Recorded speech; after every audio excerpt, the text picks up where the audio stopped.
네, 그럼 우리 하나님 말씀 보도록 하겠습니다. 창세기 32장 24절부터 32절까지 져주시는 하나님 야곱의 이야기 한번 더 보겠습니다. 24절부터 우리 한번 읽어볼까요? 야곱은 홀로 남았더니 어떤 사람이 날이 새도록 야곱과 씨름하다가 자기가 야곱을 이기지 못함을 보고 그가 야곱의 허벅지 관절을 치매 야곱의 허벅지 관절이 그 사람과 씨름할 때에 어긋났더라. 그가 이르되 날이 새려 하니 나로 가게 하라. 야곱이 이르되 당신이 내게 축복하지 아니하면 가게 하지 아니하겠나이다. 그 사람이 그에게 이르되 내 이름이 무엇이냐? 그가 이르되 야곱이니이다. 그가 이르되 내 이름을 다시는 야곱이라 부를 것이 아니요 이스라엘이라 부를 것이니 이는 내가 하나님과 및 사람들과 겨루어 이겼음이니라. 야곱이 청하여 이르되 당신의 이름을 알려주소서. 그 사람이 이르되 어찌하여 내 이름을 묻느냐 하고 거기서 야곱에게 축복한지라.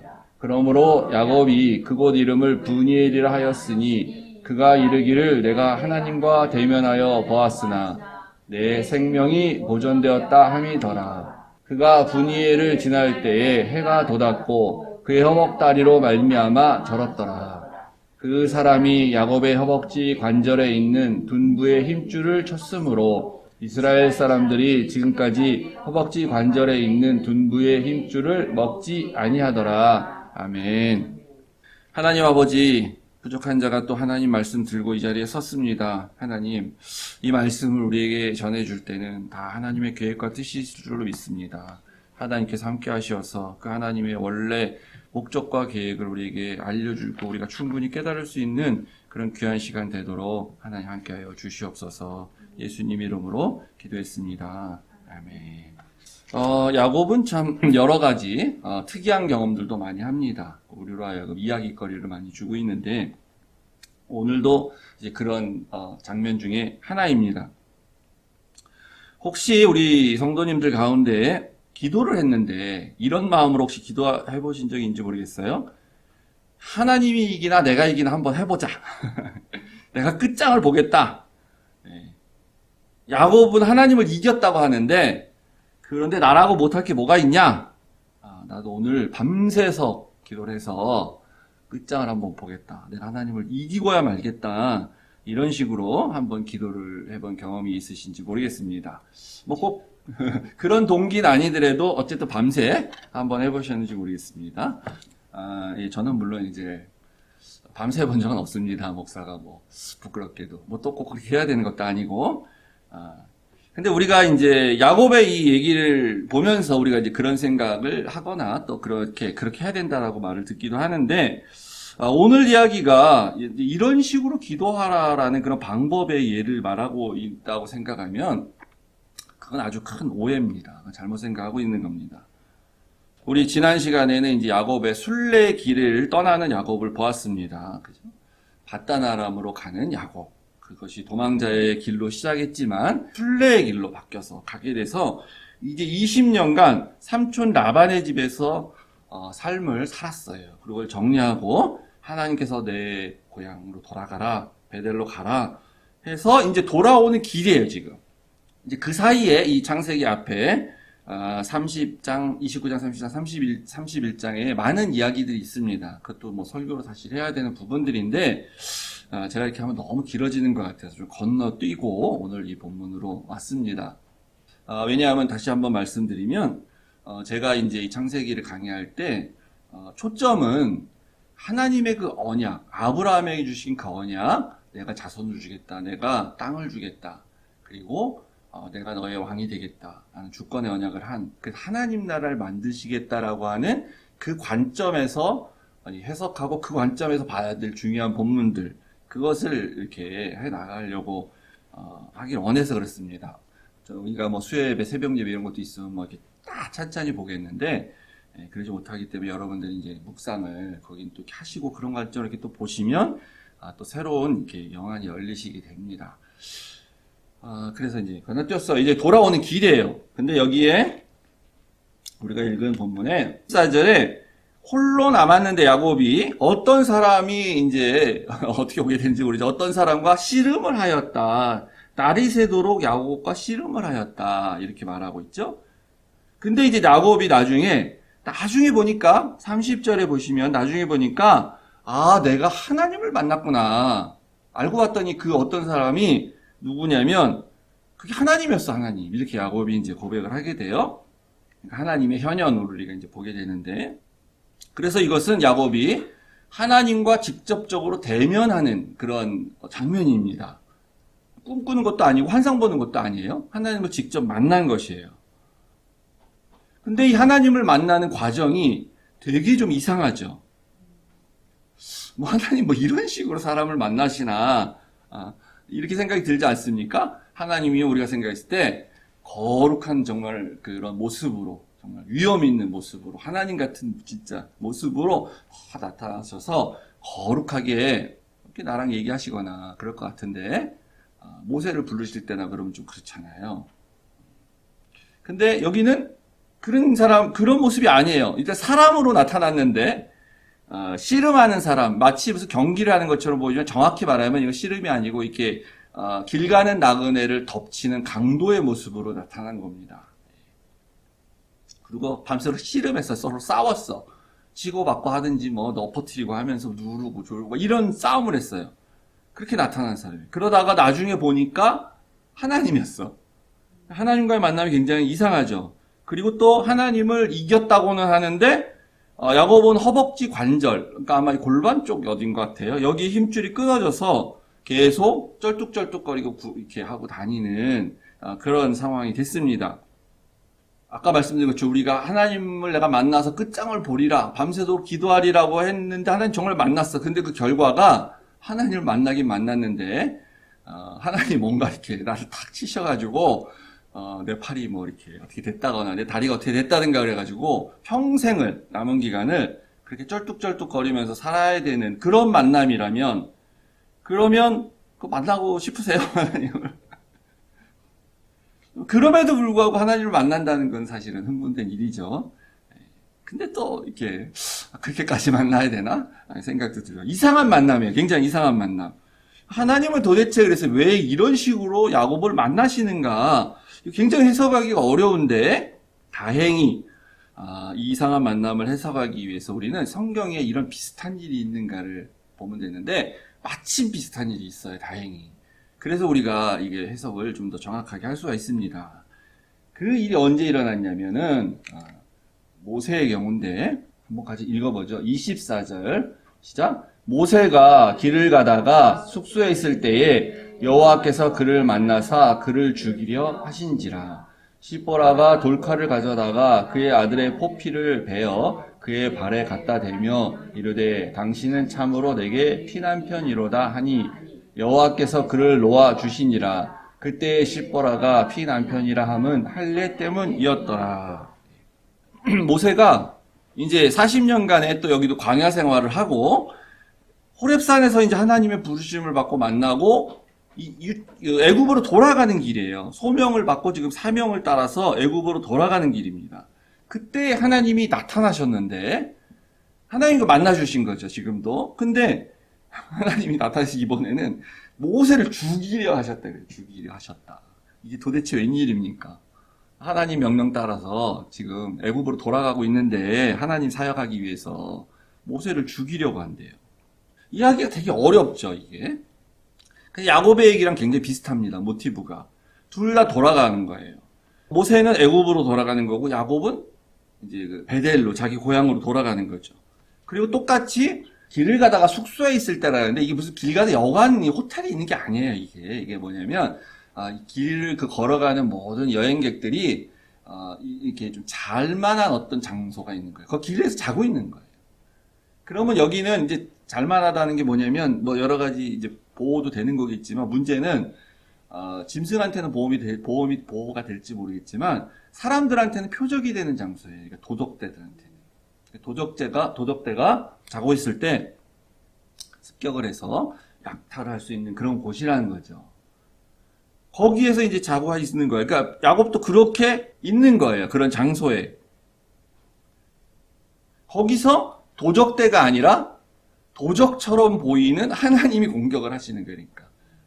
모세 때는 명확하게 누구 어떤 사람이 죽이려 하니 이렇게 하지 않고 하나님이 죽이려 한다고 명확하게 했어요. 하나님이 그런 어떤 강도의 모습으로 나와서 모세를 죽이려고 하는. 야곱도 마찬가지죠. 어떤 사람이라 그래도 그 어떤 사람은 뭐냐면 강도죠. 뭐 밤에 자는데 자기 습격하는 사람은 강도죠. 그게 누구겠어요. 근데 이 어떤 모세도 어떤 상황이냐면 이 뒤에 일어난 일을 보면은 모세가 조금 지금 뭐가 부족해. 모세는 40년간 연단됐어요. 모세도. 그리고 하나님의 소명도 받았어요. 그래서 이제 돌아가요. 하나님의 어떤 약속도 받고. 말이 내가 어눌하다 그러니까 뭐 내 형 아론이 있지 않냐 뭐 이렇게까지 해주시고 뭐 기적도 보여주신다고 하고 그렇게 돌아가. 근데 모세가 약간 부족한 게 있는 거예요. 그게 뭐냐면 할례를 안 한 거예요. 모세가. 자기 아들들한테도 안 하고. 근데 이게 왜 문제냐면 그래서 우리는 이런 걸 보고 이제 2% 부족하다 이렇게 얘기하죠. 숫자로는 2%인데 그 결정적인 게 없는 거예요. 결정적인 게 중요한 게 빠져 있어요. 모세가 지금 애굽을 왜 갑니까? 백성을 출애굽시키는데 그게 사명이에요. 근데 이 일은 상징적으로 봤을 때 백성을 구원으로 인도하는 거예요. 가나안 땅으로 인도하는 게. 죄의 노예살이하고 있는 백성들을 데리고 나와서 천국인 가나안으로 데리고 가는 그런 모형적인 모습인 거예요.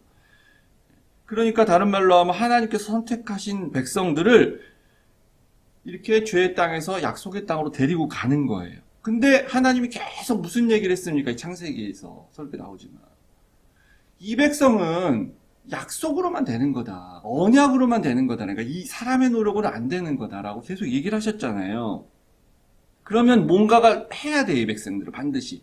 신약 시대의 우리로 치면 믿음이 있어야 되는 거예요. 근데 구약 시대에는 할례를 받아야 되는 거예요. 약속의 백성이란 증표로서. 그래서 하나님께서 아브라함에게 처음 할례를 행하라고 했을 때 아브라함과 언약 갱신을 하고 나서 너는 그러면 할례를 행하라. 너의 모든 가족을 했을 때 그것이 너와 나 사이에 대대로 지킬래 언약이라 라고 말하잖아요. 왜 할례가 영원토록 지켜야 될 언약의 표징이 되는가? 한 번 제가 더 설명드리면 사라가 이제 생리가 끊겨서 애를 낳을 수 없는 상황이 됐는데 애를 가졌어요. 여자가 불가능한 상황에서 여자를 가진 거죠. 임신할 수 없는 상황에서. 그래서 그 이삭이 보여주는 모습은 뭐냐면 하나님의 백성은 인간의 노력으로는 안 된다. 자력구원 없다. 오직 하나님의 약속, 오직 하나님의 언약만으로서 백성이 된다는 걸 보여준단 말이에요. 그리고 아브라함은 100세인데 물론 아브라함 나이 많지만 아브라함은 그래도 여전히 생식 능력이 있어요. 그래서 이제 사라가 기적적으로 이제 몸이 열렸을 때 하나님이 잉태케 하심으로 됐는데 그 씨는 아브라함의 씨죠. 그래서 근데 아브라함이 할례를 행함으로 아브라함의 남자의 생식기인 거기에 표피를 베는 행위를 함으로 말미암아 이것도 너 남자도 네 능력으로 된 게 아니다. 이 씨는 하나님의 오직 능력으로만 된 것이다라는 것을 확인하는 거 생각하도록 하는 거예요. 그래서 이스라엘 백성들은 할례를 행할 때마다 그리고 남자들은 할례를 행하고 난 자기의 몸을 보고 하나님께서 그런 이유 때문에 우리를 선택하셨지라고 생각을 해야 되는 거예요. 그런데 이제 이 모세가 그 언약을 실행하지 않고 가게 되면 어떻게 됩니까? 안 되는 거죠. 모순이 생기죠. 자기도 안 하고서, 자기도 그 할례를 안 받고서 어떻게 백성들을 인도에 나오겠다고 자기가 하나님의 사명을 감당을 할 수가 있겠어요? 못하는 거예요. 그러니까 하나님 약속대로 아브라함에게 했던 약속대로 물리적으로는 이미 많은 백성이 생겼지만 모세가 저렇게 하지 않음으로 말미암아 영적으로는 아무도 가나안 땅에 못 들어갈 수 있는 상황이 생기는 거죠. 그래서 이게 이제 하나님께서 모세를 죽이려고 하신다라는 표현으로 강도처럼 덮쳤다라는 그런 의미, 상황적으로 그래서 말을 하고 있는 것으로 보여요. 그래서 이제 이 시보라가 아유 이거 왜 했냐 할례를 안 해서 그렇구나 라고 깨달은 거죠. 아마 할례를 시보라가 반대했을지도 몰라요. 아니 이렇게 애기를 말이야 이거 애가 얼마나 아프겠어 이러면서 이제 못하겠을 줄 모르잖아요. 그래 이걸 깨달은 거죠 그때. 그래서 이제 남자들 다 할례를 이제 그때 말씀 보면은 아들의 포피를 배워서 이제 갖다 대죠. 그 발에. 이런 얘기를 통해서 하나님 할례 때문에 이렇게 하시는구나 깨닫게 된 거예요. 그래서 알고 이렇게 해서 하나님이 이제 놓아주게 됩니다. 야곱도 지금 문제가 있어요. 그래서 야곱도 2%가 부족해요. 야곱이 20년간 연단돼서 많이 바뀌긴 했는데, 많이 성화는 됐는데, 근데 하는 행위를 보니까 여전히 조금 아직도 자기 예전에 그 젊을 때의 그런 자기 꾀로 뭔가 해결해 보려고 하는 그런 모습이 여전히 남아있어요. 그게 뭐냐면은 이제 24절 읽었던 24절 보시면 야곱이 홀로 남았더니 라는 표현이 바로 그거예요. 야곱이 왜 홀로 남았겠어요? 야곱은 지금 4명의 부인과 11명인가 그 당시 11시 아들과 많은 종들과 많은 양떼와 가축들 데리고 지금 고향을 오고 있는 그렇게 해서 이제 오고 있는 거예요. 지금 삼촌 라바지를 떠나서. 근데 왜 지금 혼자 있어요? 앞에 자기 형 에서가 자기를 죽이러 나온다라는 소식을 듣고 죽을까봐 부인과 애들을 먼저 보냈어요. 먼저 가라고. 그리고 혼자 뒤에 있는 거예요, 지금. 의도는 뻔하죠. 우리 형 에서가 나를 처음에 딱 보면 나를 보자마자 화가 치밀어 올라가지고 옛날 20년 전 일이 생각이 나서 나뿐만 아니라 다 우리 식구들을 다 죽일 수도 있겠다 이런 두려움이 있었을 것이에요. 그러니까 본인 생각했을 때 화를 좀 누그러뜨리도록 하기 위해서 여러 단계를 거쳐서 이제 재물들만 먼저 보내고 그 다음에 이제 식구들을 나중에 가게 하고 그런 이제 몇 가지 이렇게 행동을 합니다 앞에. 그러고 나서 혼자 남은 거예요. 그러니까 야곱 마음에 아마 나를 안 보면 그나마 형이 나는 죽이고 싶지만 일단 내가 안 보이면 설마 우리 그 부인들과 아이들을 다 죽이기 하겠어? 뭐 이런 생각이 있지 않았겠습니까? 화가 조금 누그러뜨려져서 혹시 만약에 죽이지 않고 내 부인들과 아이들을 다 그냥 포로처럼 잡아가지고 이렇게 있는다 할지라도 그러면 내가 살아있으면 내가 나중에 회복할 수 있겠지. 내가 다시 이거를 복구할 수 있겠지. 뭐 하나님을 믿어서 하나님 해결해 주신다는 믿음이 있었는지 모르지만 그것보다는 야곱은 그랬을 것 같아요. 워낙에 자수성가한 사람이라 이런 사람은요 어떤 상황이 돼도 좌절 안 합니다. 그게 장점이긴 한데 문제는 자기 자아가 너무 세갖고 하나님을 믿어야 할 때 하나님을 안 믿을 수 있다는 거예요. 사실 잘못하면. 그러니까 원래 이렇게 하면 안 되잖아요. 변화됐고 하나님의 역사하심을 경험했으면 믿음 갖고 그냥 가야죠. 하나님 가라 그랬으니까. 하나님 보호해 주시고 믿습니다. 하고 가야 되죠. 근데 자기가 워낙 자아가 세니까 자기의 기회대로 해서 다 계획을 해놓고 혹시 그래도 안 되면 혹시 내 계획이 실패하더라도 그러나 내가 살아있으면 내가 언젠가는 다시 만들 수 있겠지. 다시 회복할 수 있겠지. 그런 생각을 했을 거예요. 그래서 이렇게 한 거예요. 근데 문제는 어떻게 됩니까? 이 행위가 굉장히 위험한 행위죠. 절대로 해서는 하는 행위가 아니죠. 제가 말씀드린 자손과 땅과 주권의 언약이라는 관점에서 보면 지금 이제 하나님께서 그 어렵게 기적적으로 이삭이라는 아들 1명 주셨고 그 다음에 에서와 야곱이라는 아들 2 주셨고 이제 야곱이 장자의 역할을 계승하고 나서 이제 12명의 아들이 생기게 되고 그래서 이제 이스라엘 자손이 본격적으로 하나님의 약속대로 이렇게 번성하게 된 상황인데 여기서 아들들이 죽으면 어떻게 됩니까? 하나님의 약속이 다 물거품이 되는 거죠. 본인도 그 약속을 받았잖아요. 그가 그때 베델에서 꿈꿨을 때, 그 사다리 꿈꿨을 때 하나님께서 나타나셔가지고 내 자손의 땅을 티끌까지 되어서 많아져서 서쪽, 동쪽, 북쪽, 남쪽 온 세계에 다 퍼질 것이다 라는 약속 다 받았는데 근데 자기 아들들을 그 혹시나 모르는 그 사지로 딱 내보내면 어떻게 돼요? 하나님의 약속을 정면으로 거스르는 거 아닙니까? 하나님의 약속을 지켜야 되는 언약의 당사자였는데도 여전히 나만 살면 된다 이런 생각이 여전히 있는 거예요. 성화가 많이 됐음에도 불구하고 마지막 그 결정적인 순간 또 굉장히 위험천만한 어떤 절체절명의 상황이 됐을 때 아직 2%가 부족해서 그 본성이 다시 나오는 거예요. 하나님을 완전히 믿기보다는 자기의 어떤 인간적인 계략으로 자기가 이때까지 살아온 방식으로 하면 되겠지 이런 거예요. 근데 만약에 에서가 분이 안 풀리고 이게 누구 아들들이야? 네 아버지 어디 갔어? 그러고 아버지 대신에 니들이 죽어라. 이렇게 하면 어떻게 됩니까? 하나님의 계획이 안 되죠. 하나님의 언약이 없어지게 되죠. 그래서 하나님께서 개입을 하시는 거예요. 그래서 하나님께서 여전히 얘가 2% 부족하구나. 저도 돌이켜보면 20%는 부족한 것 같아요. 항상 믿음이 있다고 하면서도 2%예요. 우리도 다. 2%는 굉장히 작은 수 같지만 결정적인 게 부족해서 항상 100%가 안 되는 숫자 2%거든요. 그래서 하나님이 모세를 죽이려고 나타난 것처럼 야곱 너 이대로는 안 된다 하면서 하나님이 나타나신 게 씨름한다고 표현되어 있지만 성경은 그 경계하는 게 아니고요. 그리고 너 가기 전에 밤새도록 나한테 기도해. 그렇게 기도하라고 그렇게 떠나지 못하고 들어주셨다는 그것도 아니고요.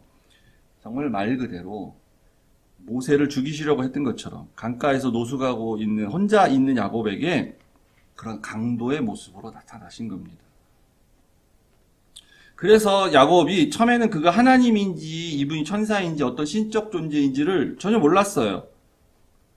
허벅지 관절이 이렇게 탈골되고 나서야 그때 이 사람이 그러니까 그 허벅지 탈골이 그냥 어디를 이렇게 한번 가격을 해가지고 생긴 게 아닌 것 같아요.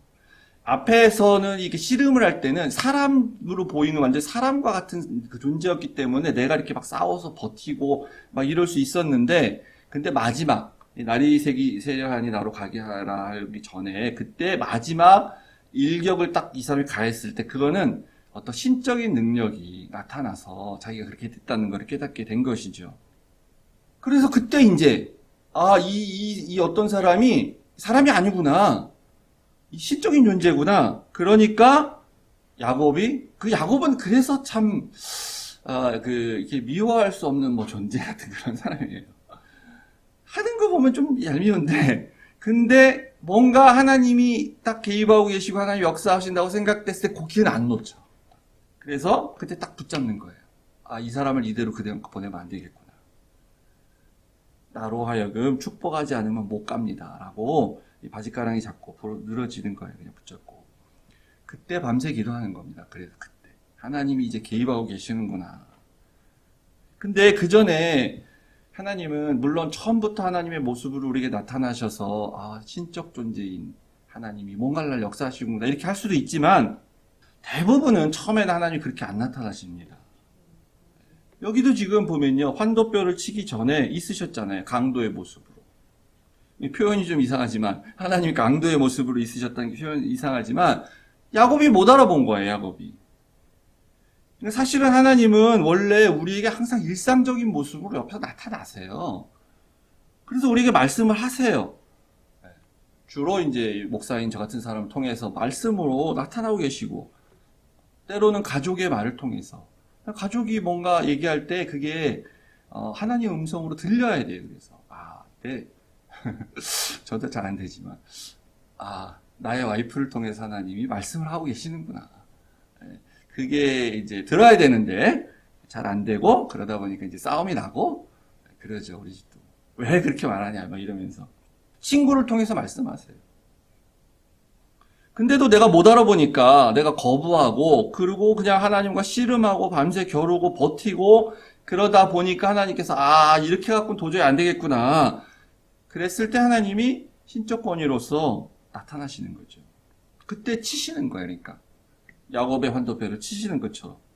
꼭 이런 건 아닌데 그냥 생기는 일일 수도 있지만 그때 하나님이 개입하셔서 생기는 어떤 치심, 그래서 병이 들거나 사업이 망하거나 뭐 가족에 문제가 생기거나 이런 일들이 물론 하나님이 항상 치시는 거 아닙니다. 일상적으로 세상 살다 보면 세상에서 늘 일어나는 일이기 때문에 일어날 수 있어요, 이게.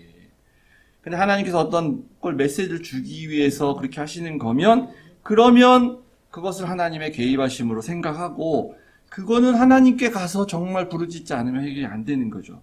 그때 가서 하나님의 축복을 구해야 됩니다. 하나님 은혜를 주십시오. 아니면 제발 좀 살려주십시오. 제발 하나님 도와주십시오. 저를 새 사람으로 만들어 주십시오. 그때 이판사판. 나 일단은 이거 정말 하나님 안 들어주시면 난 정말 죽습니다. 끝장납니다. 야곱도 그렇잖아요. 여기서 그냥 떠나시면 저는 형한테 죽을지도 모릅니다. 그때 매달리셔야 돼요. 그래서 하나님께서 야곱에게 이스라엘이란 이름을 지금 처음 여기서 이제 주시게 됩니다. 새 이름을 주셨는데요. 너는 그러니까 앞으로 새롭게 살아라. 그래서 이스라엘이란 이름을 주셨어요. 근데 이 말이 무슨 뜻이냐면 이스라가 이기다라는 뜻이고 엘이 하나님입니다. 그래서 이스라엘이라는 말 자체가 하나님을 이겼다, 하나님과 겨루 이긴 자라는 말이에요.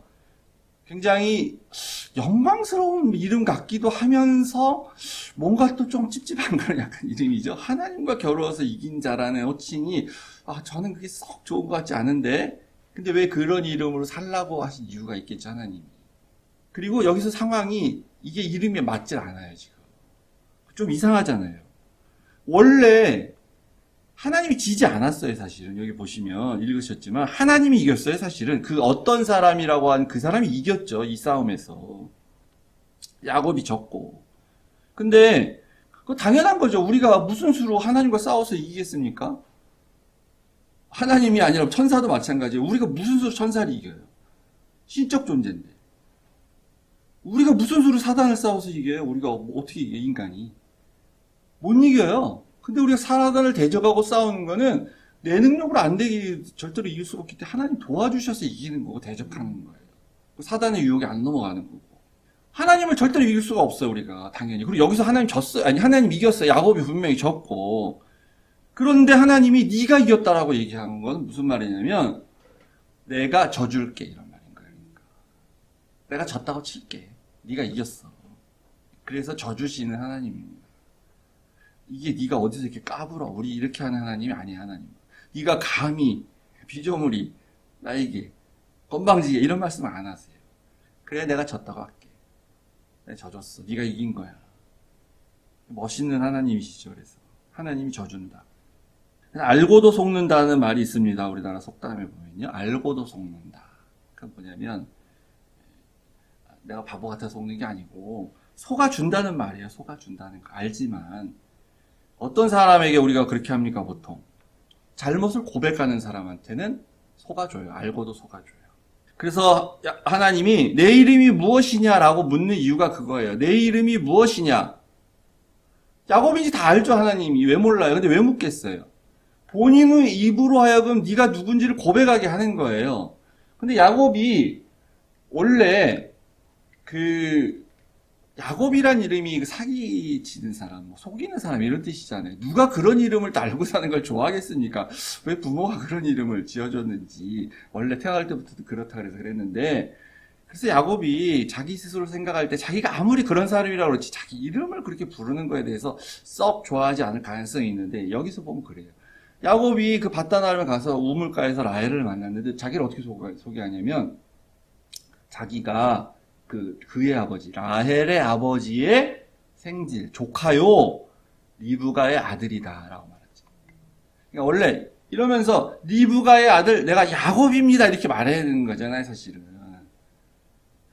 말을 안 해, 자기 야곱이라는 이름을 안 써요. 그러니까 그렇게 별로 말하고 싶지 않았던 이름인데, 하나님께서 네가 누구냐? 물으니까 야곱이라고 대답을 안 할 수가 없는 거예요. 저는 리브가의 아들입니다. 아니면 이삭의 아들입니다. 이렇게 말하면 안 되죠, 하나님 앞에서. 자기가 누구인지를 고백해야 하는 거예요, 지금 정확하게. 저는 지금까지 속이고, 사기치고, 형의 장자권 뺏었고, 아버지한테 속였고, 그런 야곱입니다. 근데 하나님 저를 많이 변화시키셨죠. 그러나 지금도 여전히 저 부족합니다. 이런 고백이에요, 이게. 그런 사람한테 져주세요. 그러니까 자기가 정확히 누구인지 정말 인정하는 사람. 우리로 치면 우리는 내가 누굽니다. 저는 신목사입니다. 이런 얘기는 필요 없고요. 그거는 중요하지 않고 저는 죄인입니다. 내 정체성을 자기가 저는 죄인입니다. 라고 말할 때 그래 네가 죄인이기 때문에 내가 너를 원래 심판하고 죽여야 되는데 내가 져줄게. 네가 이겼어. 너는 구원받아. 이렇게 지금 말하는 거예요. 고백하는 사람에게 그렇게 하는 거죠. 두 번째는 사랑하는 사람들에게 그렇게 할 수도 있습니다. 자식에게 그래서 져주고 자식에게 속아주는 거죠. 잘하는 그 탕자의 비유, 누가 뭐 10장에 나오는 거 보면 작은 아들이 재산 달라고 했을 때 아버지가 얘 이거 돈 주면 이거 다 탕진하고 그렇게 살 거 몰랐겠어요?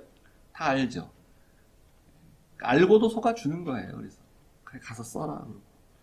그래서 다 탕진하고 왔을 때 율법에 의하면 이런 둘째 아들은 벌할 수가 있어요. 율법에 의하면. 얘는 그 법에 저촉되는 애예요. 근데 그냥 속아줬기 때문에 또 져주는 거예요. 받아주는 거죠. 그래서 사랑하기 때문에. 근데 악착같이 맞서서 싸우고 그렇게 이겨보려고 하는 사람에게 그 하나님 안 져주십니다. 때로는 그 대상이 하나님이 아니라 하나님한테는 물론 우리가 싸우겠다고 달려들 수 없겠죠. 근데 하나님이 지금 나타나시는 어떤 다른 사건, 다른 일, 어떤 다른 사람, 그 모습에, 그 사람 물론 하나님이 아니에요, 당연히. 근데 그 사람의 모습에 하나님의 모습이 있을 수가 있어요. 왜냐하면 그 사람의 모습을 통해서 나한테 거기 하나님이 보이시면서 나한테 뭘 깨닫게 해주려고. 그 하나님 모습을 보이는 사람, 비록 그 사람 잘못한 사람이라 할지라도 악착같이 싸워서 이기겠다고, 내가 꼭 이기겠다, 승리를 해야겠다, 항복을 받아내겠다, 이렇게 하면 하나님께서 안 져주십니다. 오직 돌아오는 사람에게, 죄를 회개하고 자신의 본질을 인정하는 사람에게, 그래서 져주시는 방법을 통해서 내가 새 사람으로 너를 만들겠다, 이렇게 만드는 것입니다. 아멘. 한 2년 전쯤인가, 지금도 뭐 회자가 되는지 모르겠는데 한국에 뭐 뉴스만 틀면 나오던 어떤 목사님이 있습니다. 지금도 나오죠, 가끔씩. 어디서 이렇게 이런 말을 했어요? 하나님은 나한테 꼼짝도 못해, 막 이러면서 이렇게. 뭐 물론 어떤 뜻으로 했는지 대충 알 수 있어요, 뭐 이분이. 근데 뭐 이렇게 이거 뭐지 신성모독이다, 뭐 아니다, 이런 얘기 할 필요도 없어요. 제가 볼 때는 한심하고 참 불쌍한 거예요. 제 나이가 56세인데 저희 부모님 물론 다 안 계십니다. 다 돌아가셨어요. 마치 이런 거예요. 그러니까 50 먹은 아들이 아직도 철이 안 들어가가지고 80 넘은 부모한테 와가지고 막 물건 집어 던지고 막 살림 다 부수면서 막 땡깡 놓고 내 말 안 들어준다고 돈 달라고 뭐 이러고 이제 뭐 안 그러면 나 죽을 거다 그러고 막 이러면 부모가 어떻게 합니까? 뭐 절대 안 돼, 물론 이런 사람이 있겠지만. 그래, 알았다. 네 맘대로 해라. 그러면 이건 져주는 게 아니라 이거 포기하는 거예요, 포기. 포기다, 그냥 포기. 네 알아서 살아라. 그런 모습에 이게 부끄러운 거죠. 야곱처럼 하나님의 은혜를 체험한 사람이 이게 하나님의 은혜 지금 체험했어요. 야, 이거 봐, 내 다리 봐. 내가 이거 왜 지금 졌는지 너 알아? 야, 내가 그 기도하다가 밤새도록 하나님 만났잖아. 근데 하나님이 날 이렇게 탁 치셔서 이렇게 내가 이렇게 된 거야. 근데 내가 하나님 이겼어. 내가 말이야, 왕년에 하나님과 싸워서도 이긴 사람이야. 하나님도 나한테 꼼짝 못해. 이러고 다니면 이게 말이 돼요? 이게 안 되는 거지. 야곱의 인생 후반부에는 전혀 그런 말 하지 않아요, 전혀. 하나님의 저주심을 체험한 사람은 역설적으로 하나님이 얼마나 위대하시고 큰 분인가를 경험하고 더 겸손해지고 그렇게 고백해야 되는 거죠. 그래서 야곱이 환도뼈가 탈골되어서 이렇게 쩔뚝거릴 때마다 그날 밤의 경험이 환상이 아니라는 것을 느끼면서 하나님께 영광을 돌리고 찬양을 드리는 거예요. 그러면 그 후손들도 그렇게 하는 거예요. 그래서 야곱이 이렇게 됐다는 걸 계속 기억하는데 이 후손들은 어떻게 기억하냐면 동물을 잡았을 때 그 허벅지 다리의 힘줄을 안 먹는 거. 지금도 안 먹는데, 그래, 이스라엘 사람들. 지금도. 그러면서 영광을 돌리는 거죠. 하나님이 우리 이스라엘 백성을 이렇게 해서 이스라엘이라고 했구나. 져주시는 하나님이지. 우리를 사랑하시지. 그래서 때로는요, 하나님이 우리를 다루시고 나면은 내 몸에 어떤 상처가 이렇게 있을 수 있습니다. 내 몸에 상처가. 예수님도 십자가에서 달리신 상처가 있죠.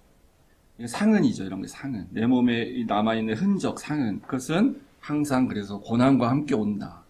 하나님의 손길이 지나가면 때로는 나에게 몸에 상처가 남을 수 있는데, 상흔이 남을 수 있는데, 그거는 영광이다.